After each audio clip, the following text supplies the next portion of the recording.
Hey everyone, welcome back to the Aging in Place Directory podcast. I'm Esther Kane, your host. Today we're going to be talking about family traditions because the holidays are just around the corner and it's a time when traditionally families get together and they celebrate, cherished traditions that they've had passed on from one generation to the other. My family we didn't really have traditions in my family that I can recall. We moved around so much, from city to city, state to state, country to country. It didn't seem like we were ever any place where we could, do the same thing over and over again. So if you had that luxury, I think that's really wonderful. But of course, you want to keep them as long as you possibly can. But as we all do, you have members in your family that age, as we all do. So how do you adapt some of those traditions if they need to be?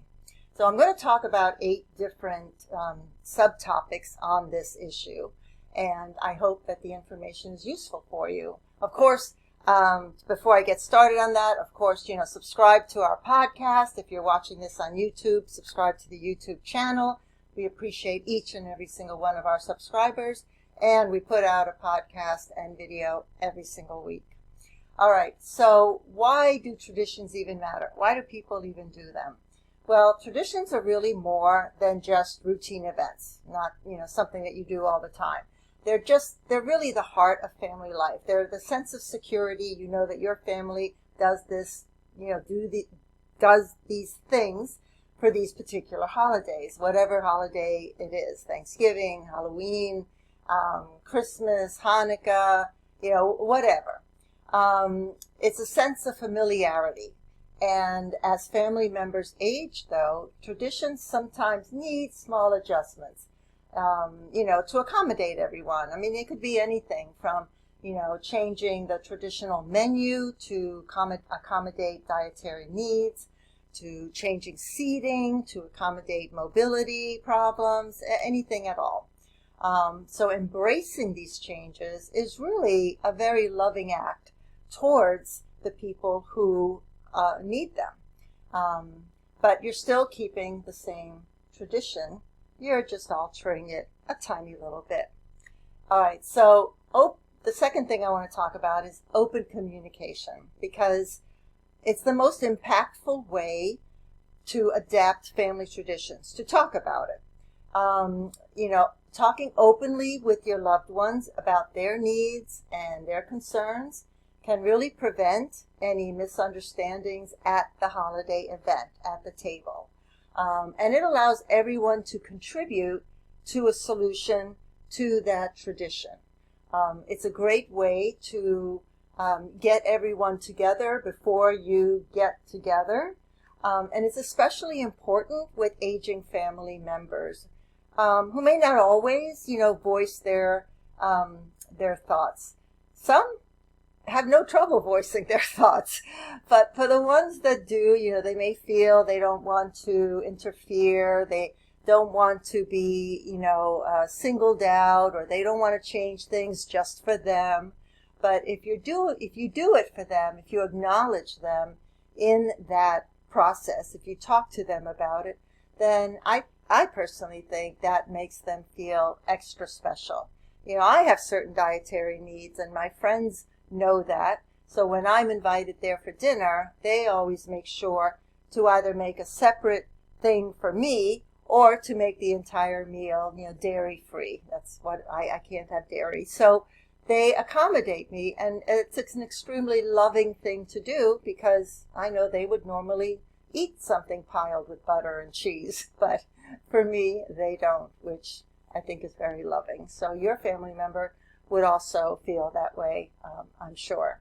So an example that I put down here is, imagine a grandmother who no longer wants to travel or is unable to travel for the holidays. But of course, she feels obligated to get to whoever's house is having the event. So an honest conversation with her might reveal that she'd feel more comfortable celebrating it a different weekend, or even joining it virtually. Small adjustments like these can make a huge difference in everyone's holiday experience. You know, a friend of mine this year is doing Thanksgiving on a separate weekend because her son, who's a policeman, is unable to attend that particular Thanksgiving day. So they're doing it another weekend. And that's fine. It doesn't matter really when you do it. It's just that you celebrate the event with your family and keep the traditions that you do for that particular holiday. So the third thing I want to talk about is honoring roles and hosting duties. So over time, of course, we all know the roles that our loved ones play in family traditions, naturally evolve. It's essential to honor the part each person has contributed, and even if they're no longer able to do so, to handle the responsibilities. I mean, an aging person, an aging loved one, brings with them their experience, their stories, their perspectives, which are really invaluable for any celebration. Why? Because they've done it 50 times, 60 times, or however many times. They've been through it. They know what to do with the turkey and the Christmas cookies and, the Hanukkah meals. They have done it. My mom-in-law hosted dinners for 80 plus people for many, many years. And then when she got to the point where, in her late 90s, when she simply couldn't do it anymore, then it became a contributory thing where everybody contributed a meal, something to bring in. Because it was difficult for her to go anywhere, we would always just go there. It was much easier for her.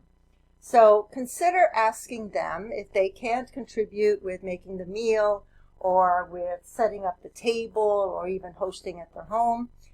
Consider asking them to give stories, especially to the grandchildren or the younger generation, cousins and tell stories from past events, past holidays. Maybe even, the time, someone put a Pyrex dish on a stove and it exploded. That happened at one of my dinners. A time someone came 3 hours late and everything was cold. I mean, anything. All kinds of stories can come up. And if you remember some, you can certainly prompt them, with that story in case they may not remember or may feel embarrassed to talk about it. But it's a great way to, and even bring out photos. You can bring out photos of past holidays. That's always a good way to talk about who's who and look what they're wearing 30 years ago and all of that. All right, the fourth thing I want to talk about is timing. Timing is pretty much everything and pretty much everything that we do, but especially holidays. So making family gatherings easier for everyone is really sometimes just simply adjusting the timing. So instead of having Thanksgiving dinner at 6 o'clock, you may have it at 2 p.m. so that they don't, an older person doesn't have to stay up too late if that's normally how they are. It can be exhausting. It can be very difficult for them. Or maybe they take naps in the afternoon and stay up late at night. I don't know. Then you just can accommodate. Again, talking with them, speaking with them can give you ideas of what to do. So think about shifting the time to accommodate them. Most younger adults can accommodate much easier than an older person. So one family that I know celebrated their holiday actually over several days instead of doing it all at once. This was a Christmas event, but they celebrated it all at once. They did presents one day and just, some snacks, and then they did a dinner another day. And this allowed everyone to participate and not feel so overwhelmed and so tired and, spending the entire day really disrupting their routine and schedule. And routine and schedule, as you know, when you get older is extremely, extremely important. All right, so the fifth thing I want to talk about, number 5, is food considerations, adapting to dietary needs. This can pretty much be a very easy thing to do. There's almost every single possible way that you can adapt a traditional menu to meet someone's needs. And if someone becomes a vegetarian, then yeah, they don't have to eat the ham or the turkey or the roast or the lasagna with the ground beef, but you can make something else for them. Dairy is a little more difficult. Most holiday recipes call for some form of dairy, but there's always all kinds of alternatives that you can use, especially nowadays, with soy and almond milk and goat cheese and feta cheese. I mean, there's all kinds of different alternatives that you can use that are not, dairy. So you can still make the traditional meals or elements, and then you can make the newer ones or a version that would be for the group that is either gluten-free or dairy-free or low salt or sugar-free or whatever diet they're on. Seems like there's a million diets these days. And it's not just about food either. It's also about the drinks, the alcoholic drinks, the non-alcoholic drinks, the sodas. For seniors who might be on medication, they really shouldn't be drinking alcohol. So you kind of want to have a non-alcoholic version. There's a lot nowadays. I think I saw a commercial for one on TV today. Actually, I can't think of it. It's on Amazon. But if you go on Amazon.com and type in non-alcoholic drinks, you'll find several that you can select and you can choose for your holiday. And they can do that. And a great way to spruce up a holiday drink is to include a piece of fruit, a lime or an orange or anything like that, if they can tolerate it in there. Or even, put that, have like lime juice or orange juice or any kind of juice and put it in an ice cube and then use that ice cube in that drink, and then it gives it that little bit of flavor in the drink. All right, the sixth thing I want to talk about is the environment, making sure that the environment can accommodate that person.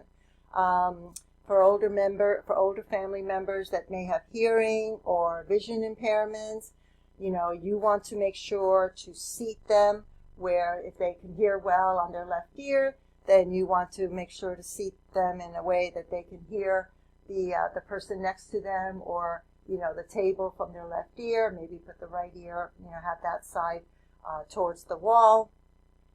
For someone with visual impairment, you want to make sure to have things as colorful as possible on their plate. Have a colorful plate. Make sure the plate isn't the same color as the tablecloth so that they can see the difference. If they have tactile problem, make sure that the fork, the knife, the spoon, whatever, has a large handle so they can manage it. If anything, they may bring their own so they can use that.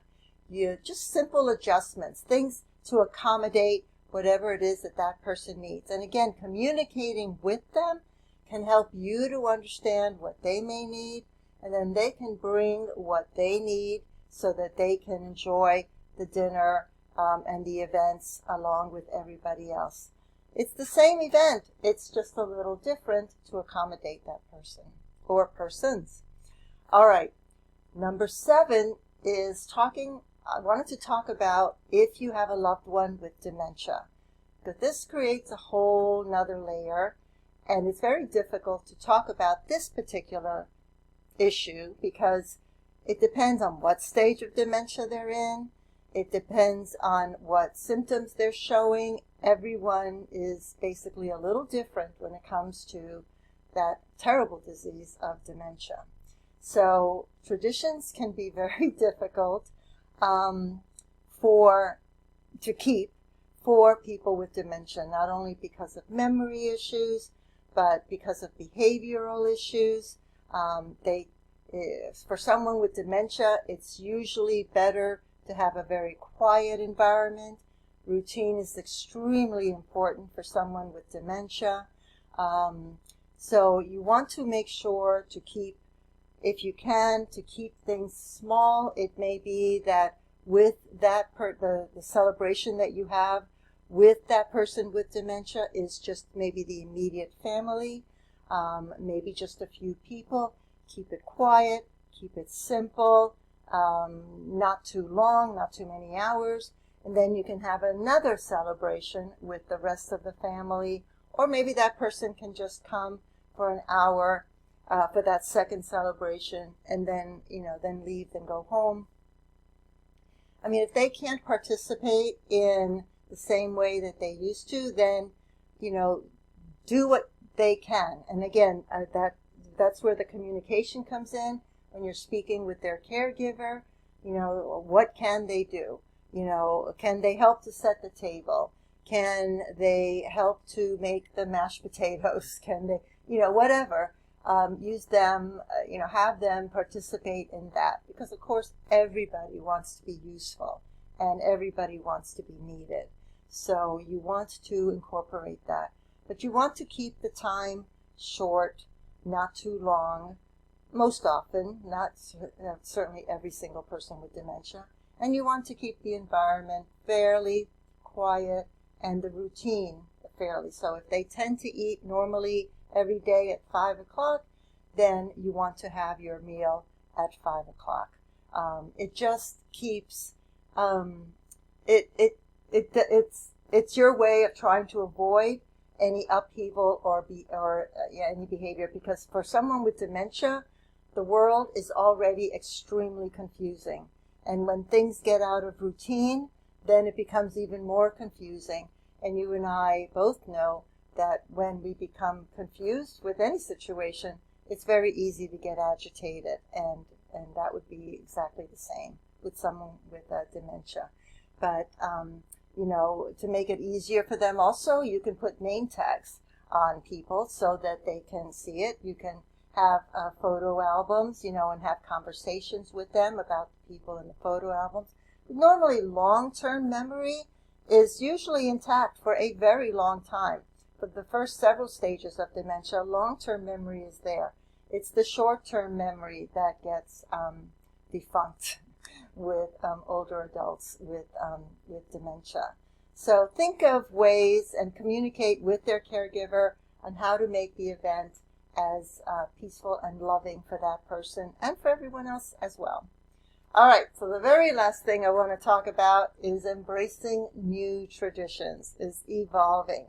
There's an old story of a woman who, her husband notices that every time she gets a roast, she cuts off the ends of the roast and then she puts it in the pan and she roasts, bakes it in the oven. And so one time he asked her, he said, "Why do you cut the ends off?" And she said, "I don't know. My mother always did that." He goes, "Well, why did she do that?" She said, "I don't know." So she called her mother and she said, "Mom, why did you always cut the ends of the roast when you put it in the oven, when you're cooking it?" And the mother said, "Because it wouldn't fit in the pan." She didn't have a bigger pan. So if you are doing a tradition because you think that's how it should always be done, find out why it's being done that way, and maybe it doesn't have to be done that way. So don't be afraid to embrace something new, to change it a little bit, to accommodate new tools, new equipment, new activities, new environment, anything at all. As all our families grow and change, people get married, children come into the fold, traditions can also change as well. And embracing these new activities and incorporating them, maybe even combining them with older activities, is a great way to continue growing and changing and evolving with the family around you that is evolving. So I hope that this information helped, because I know the holidays are just around the corner. Why they're all at one time, I don't know, but they are. So let's get ready to have a great time, each of these holiday events, for everyone, for yourself, for your family, old, young, everyone. All right. Don't forget to subscribe to our podcast and our YouTube channel, however you're watching this or listening to this, and I do appreciate your time. Thank you very much, and for more information, visit our site at aginginplacedirectory.com, and I will see you next time. Bye.